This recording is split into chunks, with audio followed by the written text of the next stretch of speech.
Ya, pada kali ini kita akan melakukan analisis. Yang pertama itu, ini adalah analisis deskriptif, validasibilitas, dan Q-square.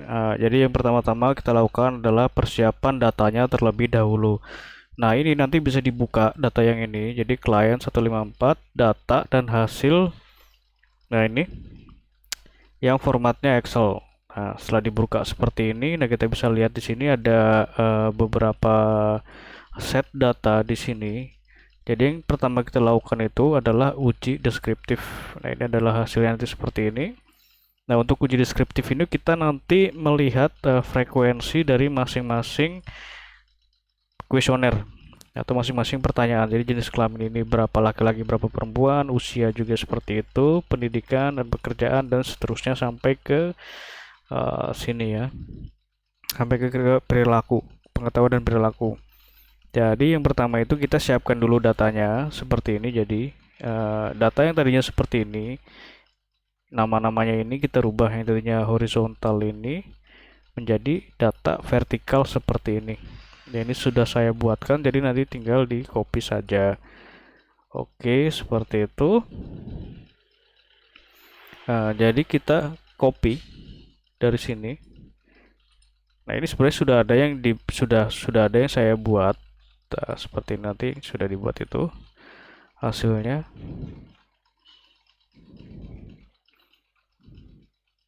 Nah, cuma kita ulang dari awal. Seperti ini, kita copy dulu dari JK sampai dengan TPR. Ini adalah untuk kode penamaannya. Kita copy seperti ini, kita paste. Nah, ini kita masuk ke variable view dulu ya. Oke. Ya, lalu kita lihat di sini. Kita lihat di sini.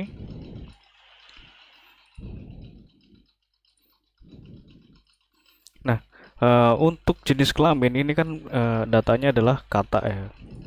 Jadi laki-laki, perempuan seperti itu. Nah, untuk data yang jenisnya kata seperti ini kita rubah. Sebentar kita masukkan dulu untuk keterangannya supaya lebih mudah. Kita minimize dulu. Nah, ini adalah keterangannya, kita masukkan.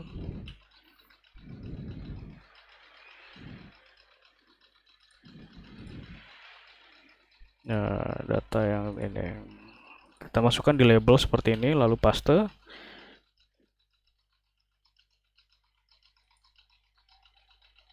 Nah, ini juga kita masukkan yang ini. Untuk var dan skvar, ini nanti kita gunakan untuk uji normalitas homogenitas. Nah, kita skip dulu ini, nanti kita masukkannya belakangan. Copy seperti ini, lalu keterangannya. Nah, seperti ini. Nah, kita lihat untuk usia di sini, usia itu jenisnya angka. Jadi angka itu angka kita gunakan itu yang sudah berbentuk kode. Nah, yang sudah berbentuk kode seperti ini. Nah, untuk kriteria codingnya sudah ada di dalam dokumen atau file yang sudah saya kirimkan. Jadi caranya bagaimana? Nah, ini ada rumusnya, nanti bisa diikuti. Oke, kita buat dulu yang laki-laki, yang jenis kelamin ini. Jenis kelamin ini kita rubah. Yang tadinya numerik, caranya seperti ini. Kita rubah di type, klik yang titik 3 ini. Kita rubah ke string, karakternya kita rubah ke 32. Oke. Kemudian kita lihat lagi untuk pendidikan. Juga sama, pendidikan ini adalah kata bentuknya. Kita rubah ke string seperti itu, kita copy saja, dan pekerjaan juga sama, kita paste saja seperti ini. Dan untuk width-nya sama, kita rubah ke 32 seperti ini. Nah. Oke, setelah seperti itu kita buat juga kriterianya. Jadi kriterianya ini adalah PT1. Kita lihat di sini. Jadi jawabannya ini ada dua kriteria. Ada dua kriteria. Jadi 0 itu salah, 1 itu adalah benar. Nah, ini yang udah jadi seperti ini. Cuma kita ulang dari awal supaya bisa diikuti langkahnya. Kita minimize dulu. Nah, untuk value kita masukkan di sini. Jadi yang dimasukkan value-nya ini yang ini aja. Variabel pertanyaan yang memang benar salah itu. Jadi untuk 0 itu adalah 0, kita klik di value sini 0, lalu label kita tulis salah dan 1 kita masukkan benar seperti itu. Oke. Untuk usia, untuk mempercepat kita copy saja dari sini.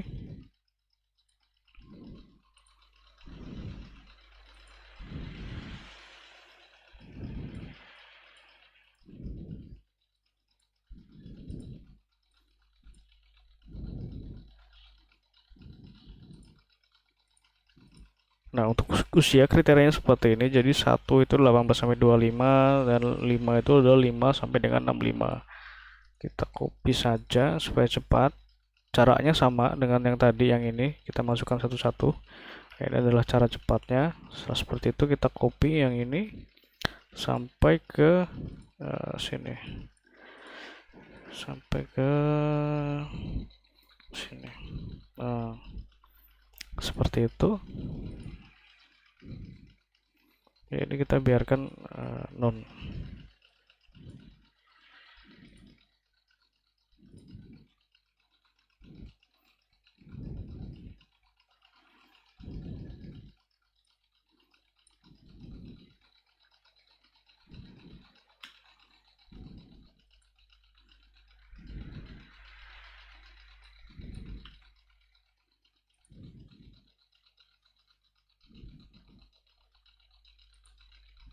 Nah, setelah seperti ini lalu kita masuk ke data view, kita copy data yang ada di sebentar supaya lebih mudahnya seperti ini saja.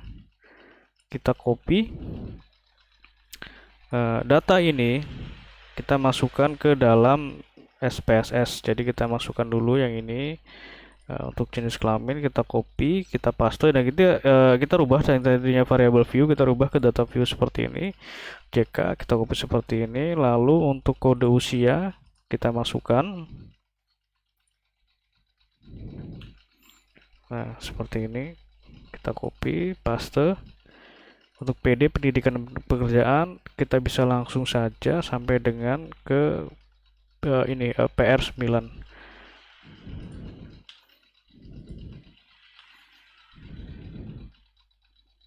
Nah, seperti itu. TPT TPR adalah total score. Ya, ini digunakan untuk uji validitas reliabilitas. Dan untuk KRPT dan KRPL ini adalah kriteria. Ya, ini kita masukkan data kriterianya seperti ini, kita paste seperti nah. Oke. Nah, setelah seperti ini kita pertama lakukan uji analisis deskriptif terlebih dahulu. Caranya klik analyze, ini deskriptif statistik, frequency. Nah, kita masukkan seluruhnya. Masukkan dari ini bukan seluruhnya, sorry. Dari jenis kelamin sampai dengan ke PR9 kita masukkan seperti ini. Lalu TPT dan TPR tidak usah dimasukkan. Jadi pengetahuan dan perilaku kita masukkan seperti ini. Nah, oke, statistik ini kita biarkan kosong. Chart kalau kita ingin menampilkan diagram batang, untuk saat ini tidak usah kita tampilkan dulu.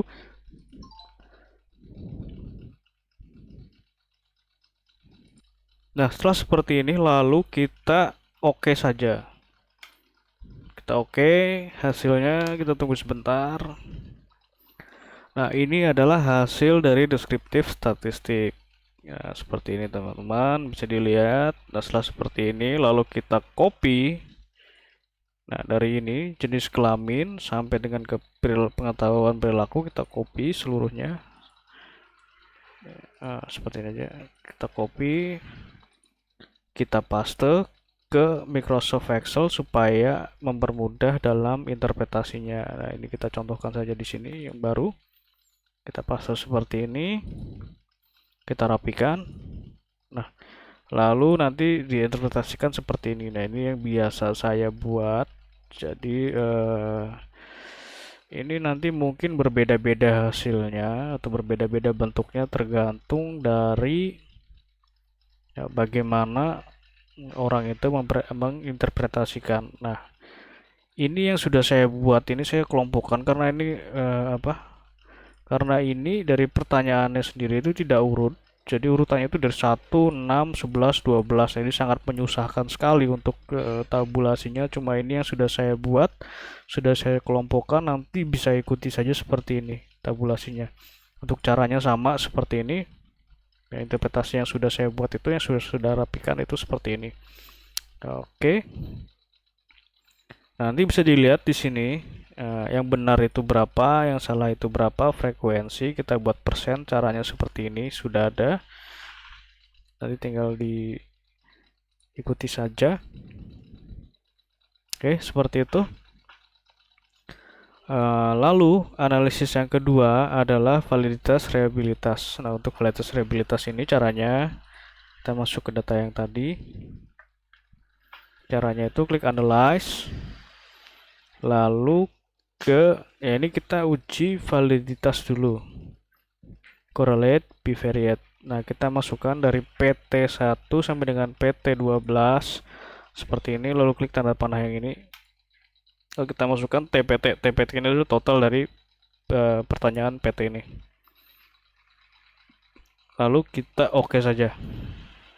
Nah, ini adalah uji validitasnya. Jadi kita lihat di sini yang ada bintang 2 atau bintang 1, ini ada keterangannya. Bintang 2 atau bintang 1 itu artinya valid. Nah, kemudian kita lanjut ke uji reliabilitas, lalu klik analyze, scale, reliability analysis. Kita masukkan PT1 sampai dengan PT12 seperti ini tanpa TPT. Ingat ya, jadi untuk reliabilitas itu tidak menggunakan TPT. Oke saja. Nah, ini adalah hasil reliabilitasnya. Setelah seperti ini, lalu kita klik copy.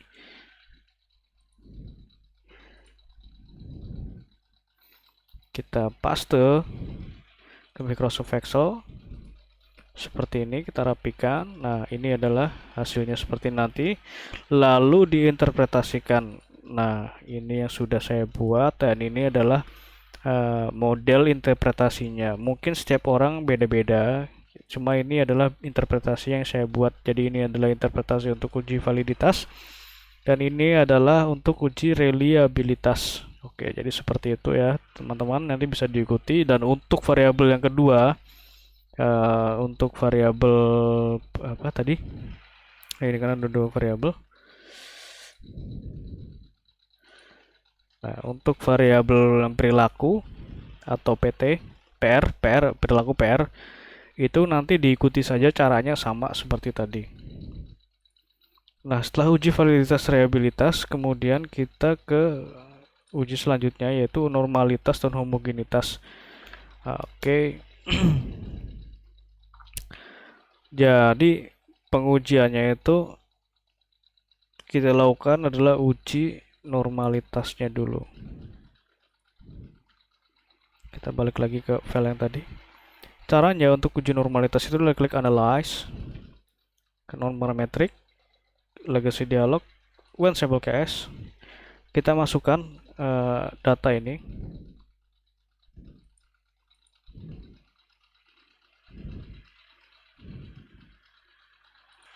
Nah, nanti yang dimasukkan itu adalah data yang ini, jadi pengetahuan dan perilaku. Kita masukkan seperti ini. Ini biarkan exact. Kita masuk ke Monte Carlo. Kita klik Monte Carlo ini, continue, oke. Nah, ini adalah hasil dari uji normalitasnya. Dilihat itu adalah nilai asimsiknya ini. Kalau misalkan ini di atas 0,05, tandanya normal. Nah, ini tidak berdistribusi normal. Oke, karena ini menggunakan chi-square, jadi tidak masalah walaupun datanya itu tidak terdistribusi normal karena chi-square itu bukan merupakan uji parametrik. Kemudian kita masuk ke uji homogenitas. Uji homogenitas kita masukkan data yang baru. Nah, kita masukkan data yang ini. var dan sk var ini kita masukkan. Kenapa ini dimasukkannya terakhir? Karena kalau misalkan ini dimasukkan di awal itu akan mengganggu susunan data yang lainnya. Kita copy seperti ini, kita paste seperti biasa, dan kita beri keterangan.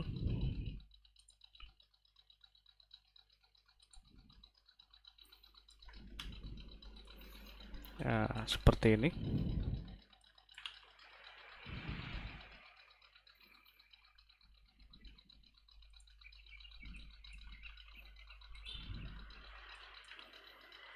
Nah, ini caranya tinggal ketik aja. Nah, kalau ini untuk ini sama seperti yang di atas tadi caranya. Oke, setelah seperti ini lalu kita uji homogenitasnya. Caranya adalah klik analyze, compare means, one way ANOVA, kita masukkan di sini.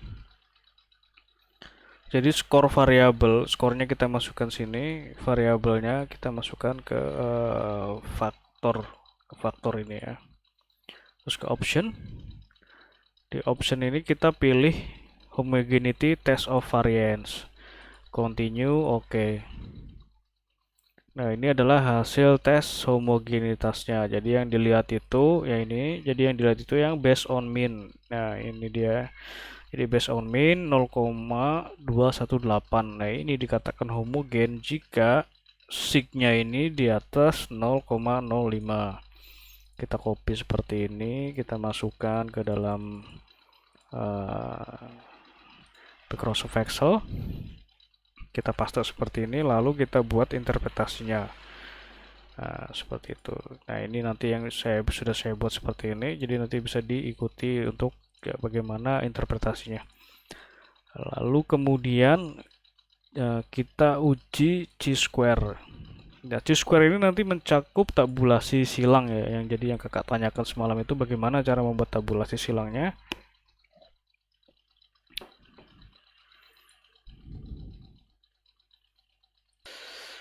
Nah, untuk uji chi-square,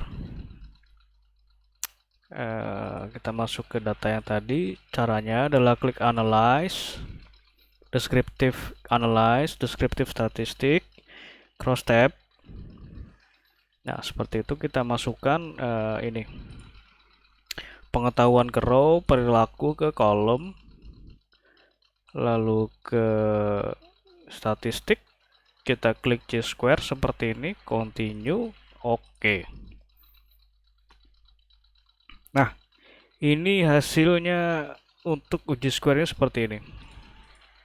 Nah, ini adalah dua. Jadi yang pertama ini adalah hasil dari tabulasi silangnya. Kemudian yang kedua ini adalah hasil uji chi-square. Yang dilihat itu tabulasi silang, cara bacanya seperti yang saya sudah jelaskan melalui chat semalam. Jadi responden yang pengetahuannya kurang, perilakunya kurang itu ada 6, yang perilakunya cukup ada 6, yang perilakunya baik itu ada 10, jadi totalnya 24. Jadi yang pengetahuannya kurang itu ada 24. Gitu. Jadi yang pengetahuannya cukup, yang perilakunya baik itu ada berapa, dan seterusnya seperti itu cara bacanya. Jadi simple. Jadi tinggal ikuti saja cara bacanya seperti itu. Nah, kemudian untuk uji chi-square-nya, yang kita lihat ini adalah percent chi-square, lalu ke asim significance to set. Jadi kita lihat nilainya adalah 0,006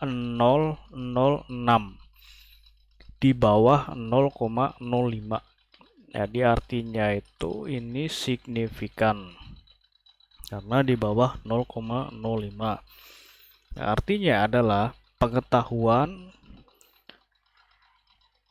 memiliki pengaruh yang signifikan terhadap perilaku. Jadi pengetahuan yang berbeda ini mempengaruhi bagaimana cara orang itu berperilaku. Ya, kita lihat di sini. Jadi kalau perilakunya baik, maka akan kalau pengetahuannya baik, maka akan mengakibatkan perilakunya juga baik. Jadi seperti itu caranya. Nah, ini nanti tinggal di copy seperti tadi sama. Kita masukkan ke dalam chi-square, kita masukkan ke dalam Excel, kita rapikan. Nah, seperti ini, lalu kita buat interpretasinya seperti ini. Oke, mungkin ini ada perbedaan sedikit untuk tabelnya, ini tidak masalah. Caranya sama seperti tadi untuk chi-square itu. Oke. Sekian untuk analisis banyak ini ya, dari deskriptif, varietas, variabilitas, mobilitas, homogenitas, C-square. Nah, ini memang agak panjang videonya karena untuk step dan tahapannya sendiri juga banyak. Oke, sekian. Terima kasih.